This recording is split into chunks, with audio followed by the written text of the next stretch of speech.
The next episodes of Thriving Construction come straight from Future Build. Huge thanks to Eco Cocoon. The space was great for chats, acoustics, and even better well-being.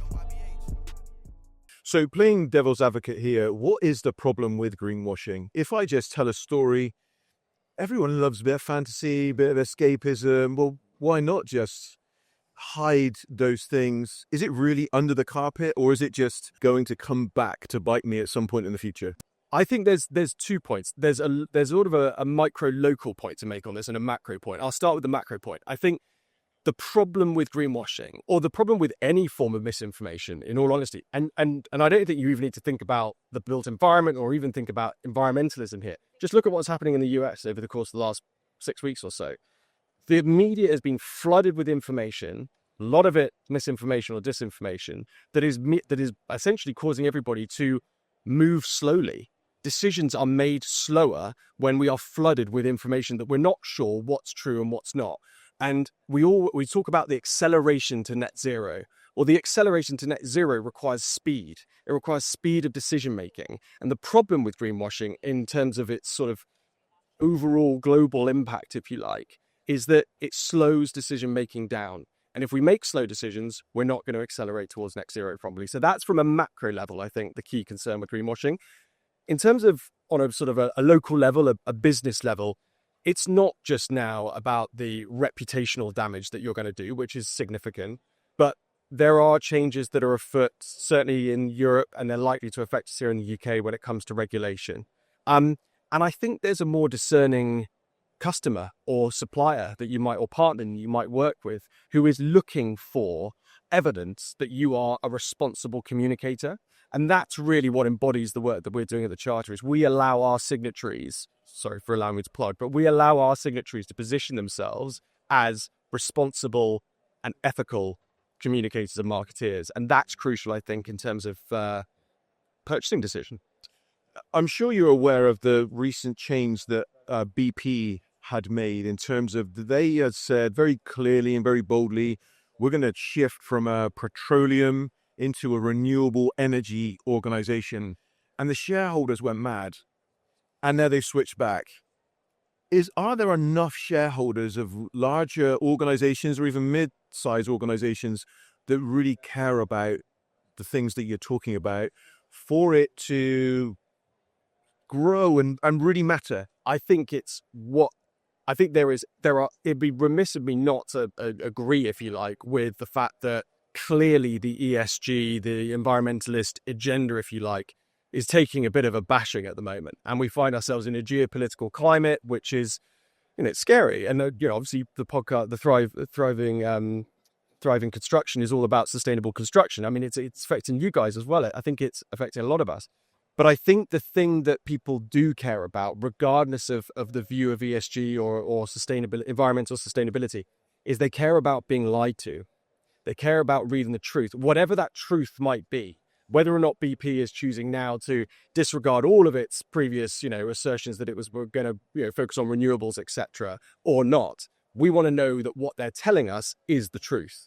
And yes, organizations can change, organizations can evolve. There'll be some people that feel like, well, we've been lied to. You've said one thing and you've done another. But we need to, in the modern real world, we need to allow for people to change their minds. The crucial thing for us is that whatever you're positioning now, I want you to be able to show me and present to me the evidence and the specificity, if you like, I don't know if I've got that word right, to show me that what you're presenting is truthful and substantiated. I love that. To me, greenwashing feels very much like catfishing. Okay. You're pretending to be something that you're not. You're putting up a front, putting makeup on it, putting a dress on it, putting a different pair of trousers or shoes or whatever you want to make something that's really bad look like something that's really good. I think you're absolutely right. I think there's this big thing in business now, again, a term that we all use, authenticity. Yeah. And I think one of my advisors, he spoke to me about authenticity is about long-term thinking. It's about being able to say, look, if we go down this route and we present ourselves in this way, we can commit, even if we're not there right now, we can commit to being that thing, being that position, if you like, over the long term. And what that means is we can acknowledge where we're not so good right now. We can fess up and say, look, here are the areas where we're not sustainable as an organization, because of course there is no organization that is truly sustainable out there. So we've all got areas to improve. The crucial thing is about presenting that. And that's when authenticity kicks in. And that's when I think in the world that we live in now and the world that we're going to live in over the next 5, 10, 15 years, authenticity and the belief in what you are reading and engaging with it when it comes to corporate communications is going to be absolutely essential for growth, prosperity, and the sustainability of your business. I love that. One of the things I'm really interested in is just going back now to this marketing director that was feeling really concerned about being vulnerable. Yeah. How is it that you managed to overcome his concerns and help him have the courage to move forward in an area that he wasn't comfortable with? Because I think that you're not the only person, or your colleagues along with you are not the only person that has this desire inside of them to do something really good, present that to someone else that's a key decision maker, and then they have concerns that you're like, how do I overcome this? How do I tell you a story to help you move forward with courage? I don't want to get rid of fear, because getting rid of fear is either not possible or not desirable.